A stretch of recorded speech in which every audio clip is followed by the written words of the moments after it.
50% రాజ్యసభలో ఉండేటట్టు, కూటమిగా 2/3 ఉండాలన్నది వాళ్ళ ప్లాన్.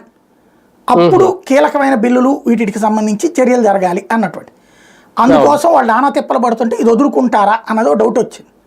అంతే కదా.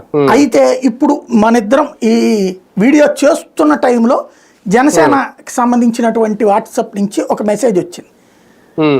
ఏమనయ్యా అంటే, శాసనసభ్యుల కోటాలో నిర్వహించే ఎమ్మెల్సీ ఎన్నికల కూటమిలో భాగంగా జనసేన అభ్యర్థిగా శ్రీ కొణిదెల నాగబాబు గారి పేరుని పార్టీ అధ్యక్షులు శ్రీ పవన్ కళ్యాణ్ గారు ఖరారు చేశారు. పార్టీ రాష్ట్ర ప్రధాన కార్యదర్శిగా శ్రీ నాగబాబు గారు సేవలు అందిస్తున్నారు. ఎమ్మెల్సీ అభ్యర్థిగా నామినేషన్లు దాఖలు చేయాలని శ్రీ నాగబాబు గారికి సమాచారం ఇచ్చారు. నామినేషన్కి అవసరమైన పత్రాలు సిద్ధం చేయాలని పార్టీ కార్యాలయాన్ని పవన్ కళ్యాణ్ గారు ఆదేశించారు.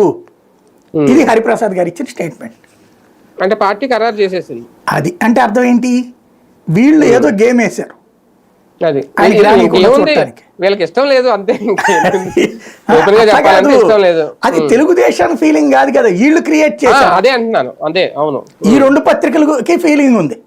వాళ్ళకి ఇంకో మంత్రి పదవి ఇవ్వటం, వాళ్ళకి ఇంకో ఎమ్మెల్సీ ఇవ్వడం ఇష్టం. అంటే ఒక సలహా ఇచ్చారు, ఒక్కొక్క పత్రిక ఒక సలహా ఇచ్చింది. ఇస్తే ఈయనకి చైర్మన్ పదవి ఇవ్వండి, లేదంటే రాజ్యసభ ఇచ్చేయండి, ఇప్పుడు మండలిలో మాత్రం వద్దు అనే 2 సలహాలు అయితే బాబు గారికి ఇచ్చారు వీళ్ళిద్దరు. అది కూటమికి చిచ్చు రేగుతుందని వీళ్ళు ఎందుకు అనుకోలేదు. ఎందుకంటే ఈనాడులో వార్త వస్తే జ్యోతిలో వార్త